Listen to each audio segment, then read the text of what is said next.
The red alert sirens pierced through the marble corridors of the Capitol building like screams of terror. Emergency lights bathed the historic halls in an eerie crimson glow as lawmakers stumbled over each other, their dignified composure shattered by the single word that had transformed their afternoon session into chaos bomb. Military helicopters thundered overhead, their rotors cutting through the humid Washington air, while news vans swarmed the perimeter like vultures sensing carnage. Everyone out! Move! Move! Move! The Capitol Police Sergeant's voice cracked with urgency as he ushered senators down the grand staircase. Senator Margaret Walsh clutched her pearls, her usual political poise replaced by raw fear. "What's happening? Who called this in?" she demanded. But the officer was already moving to the next group of evacuees. Outside, the scene resembled a war zone. Black SUVs with tinted windows screeched to a halt as bomb squad technicians emerged in full protective gear. Their heavy footsteps echoed against the Capitol steps, while news anchors spoke in hushed, grave tones into their microphones. The nation watched in stunned silence as the symbol of American democracy emptied like a sinking ship. Just 3 hours earlier, 17-year-old Alex Martinez had been adjusting the microphone at the podium in the same building, preparing for what should have been the proudest moment of their young life. The wheels of their custom-built wheelchair gleamed under the chamber's golden lights, and the carefully typed speech lay folded in their lap. Alex had won the National Youth Essay Contest with a piece titled "Democracy's Promise: Inclusion for All," beating over 10,000 contestants nationwide. The morning had started like any other at Alex's modest apartment in Arlington. Their mother, Elena, had pressed Alex's best shirt and made sure the medication bag was properly secured to the wheelchair's side compartment. "Mijo, you're going to change hearts today," she had whispered, kissing Alex's forehead. "Your words will reach people who need to hear them." Alex navigated the Capitol's accessible entrance with practiced ease, having researched every ramp and elevator in advance. The security screening had been thorough, but respectful, the guards commenting admiringly on the essay's published excerpts they had seen in the morning papers. Congressional aide Rebecca Chen had personally escorted Alex to the chamber, her enthusiasm infectious as she pointed out historical artifacts and portraits of past leaders. "You're the youngest winner in the contest's history," Rebecca had explained, her heels clicking against the polished floors. "Your essay about accessibility and representation really resonated with the judges. Some of them were in tears reading it." Alex's disability, spina bifida, had never defined their ambitions. Born with limited mobility in their lower body, they had learned to navigate the world through determination, intelligence, and an unshakable belief in justice. Their essay had drawn from personal experiences of exclusion and triumph, weaving together stories of disabled Americans throughout history who had fought for recognition and rights. 3 states away, in her pristine suburban kitchen in Ohio, Karen Mitchell had been watching the morning news coverage of Alex's upcoming speech with growing resentment. Her perfectly manicured nails drummed against the granite countertop as the reporter praised the young winner's inspiring journey and powerful message. Karen's son, Derek, sat hunched over his cereal bowl, avoiding his mother's increasingly intense stare. "This is ridiculous," Karen muttered, her voice sharp with indignation. "Derek worked for months on his essay. Months. And they give it to some kid just because they're in a wheelchair." Derek shifted uncomfortably, his 15-year-old frame seeming to shrink under his mother's scrutiny. "Mom, their essay was really good. The judges said what they had to say to be politically correct." Karen's voice rose to a shriek that made the crystal glasses in her cabinet tremble. "This is affirmative action gone wild. Your essay about economic policy was brilliant, sophisticated, college level. But no, They had to pick the sob story. Karen Mitchell had built her entire identity around her son's achievements. PTA president, volunteer coordinator, head of the neighborhood watch, every role she held served to showcase Derek's supposed superiority. His Harvard dreams were her dreams. His future success, her validation. The essay contest had been her latest project, with Karen practically writing Derek's submission herself during late-night sessions at the kitchen table. When the results were announced, and Derek's name wasn't called, Karen's world had tilted off its axis. She had spent weeks crafting angry emails to the contest organizers, demanding recounts and explanations. She had researched Alex Martinez obsessively, scouring social media and public records for anything that might discredit the winner. Her latest scheme involved threatening letters she had been sending to Derek, supposedly from jealous classmates, designed to motivate him to work harder. "Derek, go get ready for school," she commanded, her eyes never leaving the television screen where Alex was being interviewed via satellite. "And remember what I told you about those letters. Don't mention them to anyone. Some people can't handle your success." As Derek trudged upstairs, Karen pulled out her phone and stared at Alex's image on the screen. The teenager looked confident, articulate, and genuinely excited about the opportunity to address Congress. Everything Karen believed Derek should have been in that moment. The injustice of it all seemed to burn in her chest like acid. Back in Washington, Alex had begun their speech to a respectful, attentive audience. Congressional representatives filled the chamber, some taking notes, others nodding along with the young speaker's eloquent words about the need for physical and social accessibility in democratic institutions. When we exclude people with disabilities from full participation in society, we impoverish our democracy. Alex spoke clearly into the microphone, their voice carrying across the historic chamber. Every barrier we remove, every accommodation we provide, every voice we amplify makes our nation stronger, more complete, more true to its founding ideals. The audience was captivated. Senator Walsh, who had initially viewed the event as a routine photo opportunity, found herself genuinely moved by Alex's insights. The young speaker's personal anecdotes about navigating inaccessible buildings and facing low expectations resonated even with the most jaded politicians in the room. It was at 2:47 p.m. that Karen Mitchell made the call that would change everything. Her hands shook as she dialed 911 from her kitchen, adopting a breathless, panicked tone that she had practiced in her mind. 911, what's your emergency? Oh God. Oh God. I have to report a terrorist threat at the Capitol building. There's a disabled student there, Alex Martinez, and I have reason to believe they have explosives hidden in their wheelchair. Karen's voice cracked with fabricated terror. Ma'am, I need you to slow down. What makes you believe there are explosives? Karen had prepared for this question, weaving together fragments of truth and calculated lies. I've been tracking their social media. They've been posting about taking down the establishment, about making people pay attention to their cause. And their wheelchair has these custom compartments perfect for hiding devices. Please, you have to evacuate everyone now. The 911 operator, trained to take all threats seriously, immediately initiated the emergency protocols. Within minutes, the Capitol's alarm system activated, and the evacuation began with military precision. Alex, mid-sentence in their speech about inclusion and hope, was suddenly surrounded by armed security officers. I need you to remain calm and come with us immediately, the lead officer instructed, his hand resting on his weapon.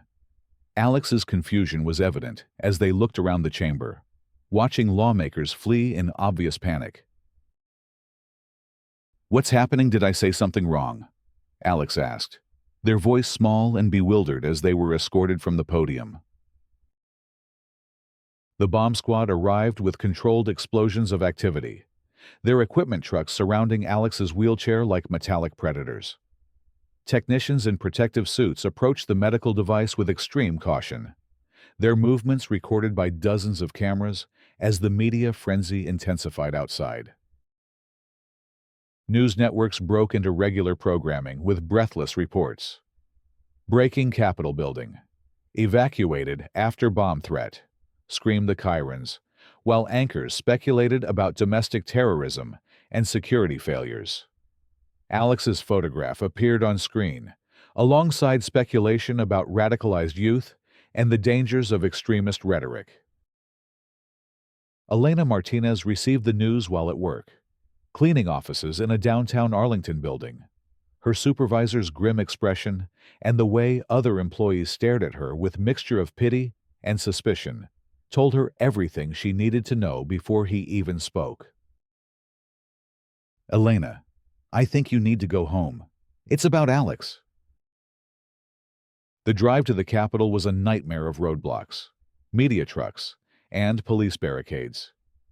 Elena's hands gripped the steering wheel so tightly, her knuckles went white as she navigated through the chaos, her phone buzzing incessantly with calls from reporters who had somehow obtained her number.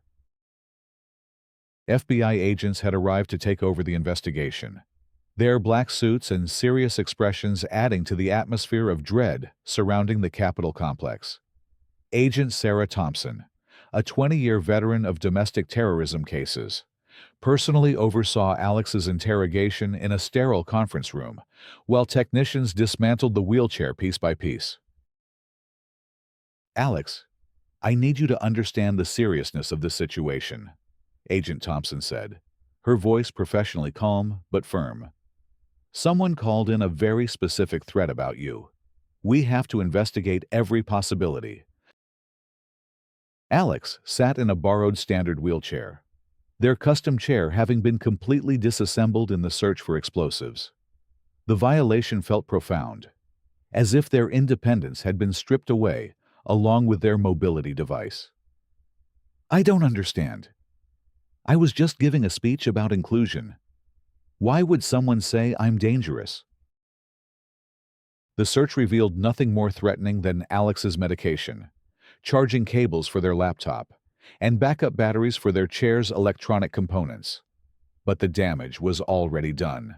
Social media exploded with conspiracy theories and heated debates about security screening and disabled access to government buildings. For 48 hours, the nation remained on edge. The Capitol stayed partially closed while security reviews were conducted. Congressional sessions were suspended, causing delays in crucial legislation.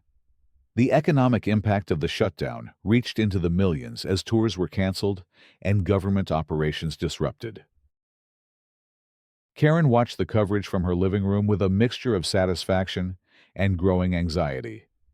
Derek had stopped speaking to her entirely, retreating to his room whenever she tried to discuss the validation of her concerns about the contest results. Her husband, Michael, worked longer hours to avoid coming home to her increasingly manic celebrations of Alex's public humiliation. "You see," she told her reflection in the bathroom mirror, practicing the vindicated tone she planned to use when reporters inevitably contacted her. "I knew something wasn't right about that kid. My instincts were correct."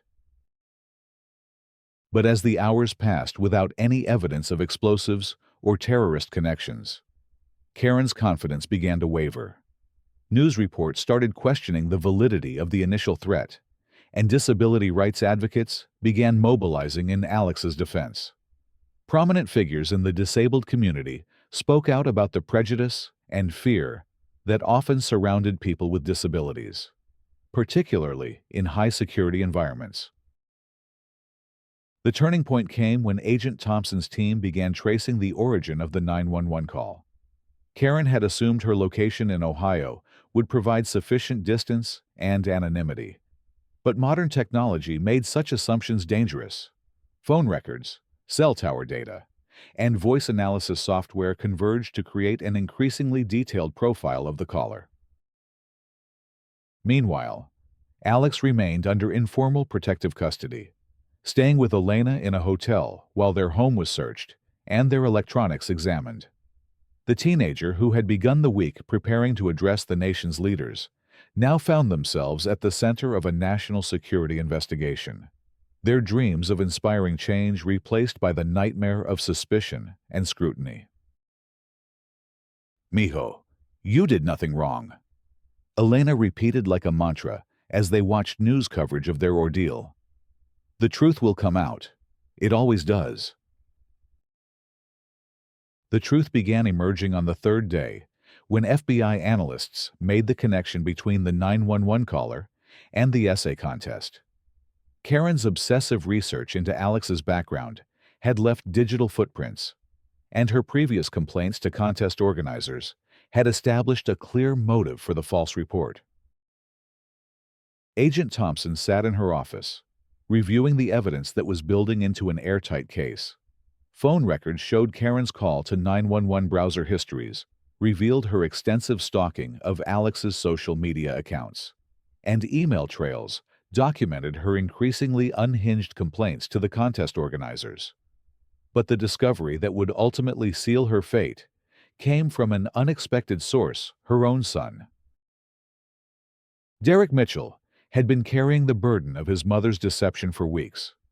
The threatening letters she had been sending to him, supposedly from jealous classmates, had become increasingly disturbing. When he saw Alex's photograph on the news and realized his mother's latest victim was barely older than himself, his conscience finally overwhelmed his fear.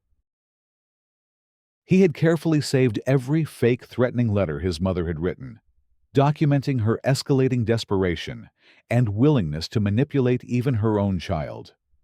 When FBI agents arrived at their Ohio home with a search warrant, Derek was waiting with a shoebox full of evidence that would expose the full extent of Karen's psychological manipulation. "She wrote all of these," Derek explained to Agent Thompson during his interview, his voice barely above a whisper. "She said it would motivate me to work harder, but I knew it was just to make me afraid of other kids at school. When she called about that student, I knew she was lying about them too." The handwriting analysis confirmed Derek's account. The same person who had penned the fake threatening letters had also written detailed notes about Alex Martinez, including plans for discrediting the essay winner. Karen's carefully constructed web of deception began unraveling with devastating speed. When FBI agents arrested Karen at her home on charges of making a false terroristic threat, her neighbors gathered on their perfectly manicured lawns in shock. This was a woman who had organized charity drives and bake sales, who had seemed like the epitome of suburban respectability. The revelation that she had terrorized a disabled teenager out of petty jealousy sent shockwaves through their insular community. "I was protecting my son's future," Karen screamed as handcuffs were placed on her wrists. "That contest was rigged. Derek deserved to win." Her perfectly styled hair fell across her face as she struggled against the officers, her composure finally cracking completely. The media response was swift and merciless. Karen's mugshot appeared on every major news outlet, alongside stories about the 48 hours of national panic she had caused. Economic analysts calculated the millions of dollars in losses her false report had triggered, while security experts discussed the resources that had been diverted from genuine threats. Public opinion shifted dramatically in Alex's favor. The young person who had been viewed with suspicion just days earlier was now seen as a victim of prejudice and maternal jealousy. Disability rights organizations rallied around Alex's case, using it to highlight the broader issues of accessibility and discrimination that their community faced daily. Congressional leaders, embarrassed by their hasty evacuation and the subsequent investigation, invited Alex to return and complete the interrupted speech. This time, the chamber was packed not only with lawmakers, but also with disability advocates, civil rights leaders, and members of the media who wanted to witness what had become a moment of national healing. Alex returned to the Capitol podium 3 weeks after the evacuation, their custom wheelchair fully restored and gleaming under the chamber's lights. The teenager who had been forcibly removed as a suspected terrorist was now being welcomed back as a symbol of resilience and the dangers of prejudice. 3 weeks ago, I came here to talk about inclusion, Alex began, their voice steady and clear despite everything they had endured. I never imagined I would become a living example of why that inclusion is so desperately needed. The speech Alex delivered was different from the one they had prepared originally. This version was informed by personal experience with suspicion, investigation, and the power of truth to eventually overcome lies.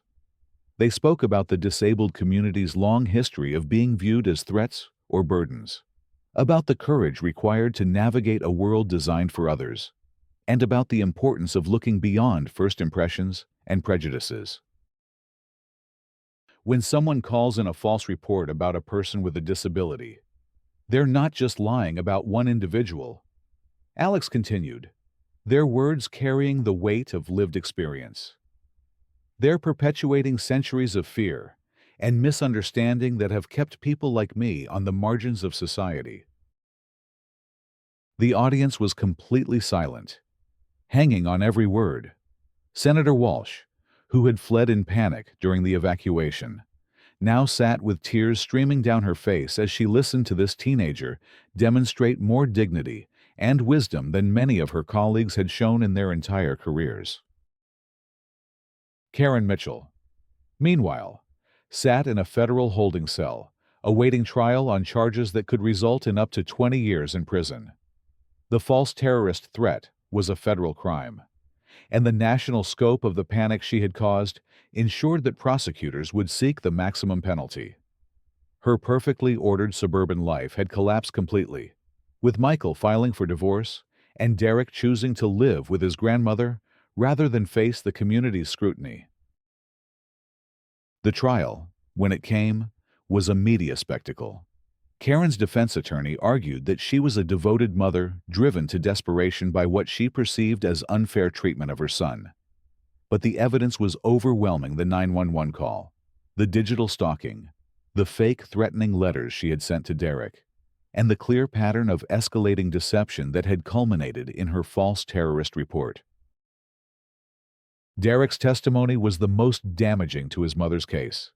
Now living with his grandmother and receiving counseling to address the psychological manipulation he had endured, the 16-year-old spoke clearly about his mother's obsessive behavior and her willingness to harm others to advance her agenda. She never cared about my actual happiness or success, Derek told the packed courtroom. She only cared about being able to brag about me to other parents. When Alex won the contest, it wasn't about my education or future. It was about her losing something to show off. Alex also testified, describing the terror and confusion of being suddenly treated as a potential terrorist while simply trying to participate in American democracy. Their calm, articulate testimony stood in stark contrast to Karen's increasingly desperate attempts to justify her actions. I don't want revenge against Mrs. Mitchell, Alex told the court during their victim impact statement. I want people to understand that words have consequences, that false accusations can destroy lives, and that we all have a responsibility to examine our prejudices before acting on them. The jury deliberated for less than 2 hours before returning a guilty verdict on all charges. Karen Mitchell was sentenced to 15 years in federal prison, ordered to pay restitution for the costs of the Capitol evacuation and investigation, and permanently banned from contacting Alex or their family. As she was led away in shackles, her final words were still protests about the unfairness of Alex's essay contest victory.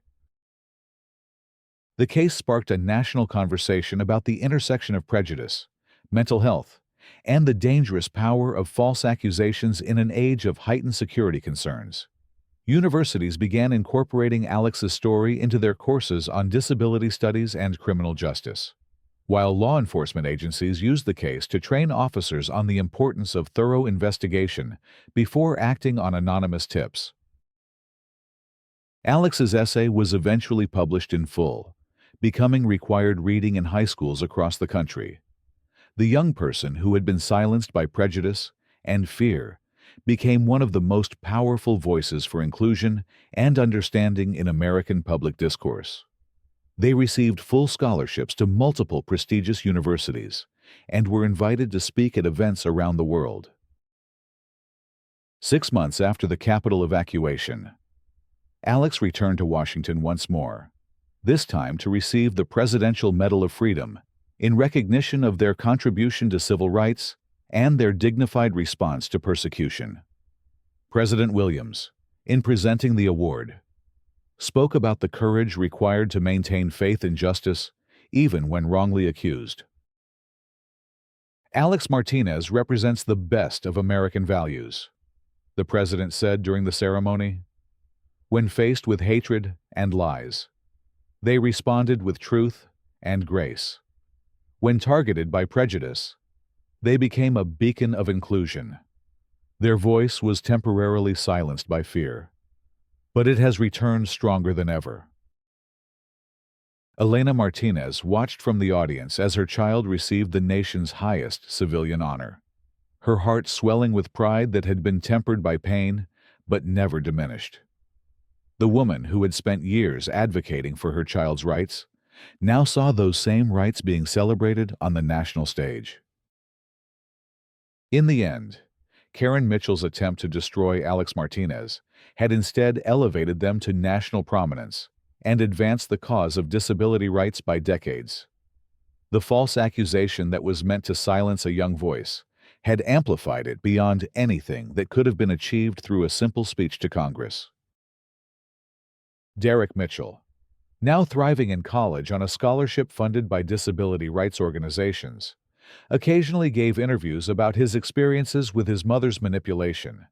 He had become an advocate for children of abusive parents, using his story to help others recognize the signs of psychological manipulation and control. "My mother thought she was protecting my future by attacking Alex," he said during one such interview. "But she was actually destroying it, along with theirs. The best thing that ever happened to me was learning to tell the truth about what she had done. It freed me to become the person I actually wanted to be, not the trophy she needed me to be." The story of the Capitol deception became a defining moment in the ongoing struggle for disability rights and a powerful reminder of the dangers of unchecked prejudice. It demonstrated how quickly fear could spread through society, but also how truth and courage could ultimately triumph over deception and hatred. Years later, when Alex delivered the commencement address at Harvard Law School, the same university Derek had once dreamed of attending, they reflected on the journey that had taken them from a target of terrorism charges to a symbol of resilience and justice. The wheelchair that had once been viewed as a potential weapon was now seen as a symbol of determination and strength. Democracy is not a destination, but a journey, Alex told the graduating class, their voice carrying across the packed auditorium. It requires constant vigilance against the forces of prejudice and fear, but it also offers constant opportunities for growth, for inclusion, for becoming the nation we aspire to be, rather than accepting the limitations others would place upon us. The Capitol building, scene of both Alex's original triumph and subsequent persecution, now displayed a permanent exhibit about the events of that tumultuous week. Visitors could see Alex's original essay, learn about the investigation that followed the false accusation, and understand how one person's prejudice had briefly shaken the foundations of American democracy. But the exhibit's final panel focused not on the damage that had been done, but on the healing that had followed. It featured photographs of Alex receiving the Presidential Medal of Freedom, quotes from the disability rights activists who had rallied to their defense, and testimony from the lawmakers who had learned important lessons about inclusion and prejudice. The story served as a permanent reminder that American democracy was strong enough to survive the worst impulses of its citizens, wise enough to learn from its mistakes, and inclusive enough to lift up those who had been wrongly accused. In the end, Karen Mitchell's attempt to silence one voice had instead created a chorus of voices calling for justice, inclusion, and truth. Alex Martinez had arrived at the Capitol as a contest winner, hoping to inspire change. They left as a national symbol of the ongoing struggle for equality and the power of truth to overcome deception.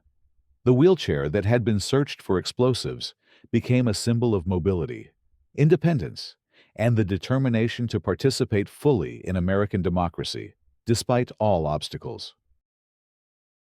The false accusation that was meant to destroy had instead built up. The lie that was intended to silence had instead amplified. And the prejudice that sought to exclude had instead created greater inclusion. In the end, Karen Mitchell's deception had backfired so completely that it had achieved the exact opposite of everything she had hoped to accomplish. Justice had not only been served, but it had been transformed into something larger than punishment. It had become a catalyst for positive change that would benefit countless others for generations to come. The Capitol deception would be remembered not as a moment of national shame, but as a turning point toward greater understanding, inclusion, and the triumph of truth over prejudice.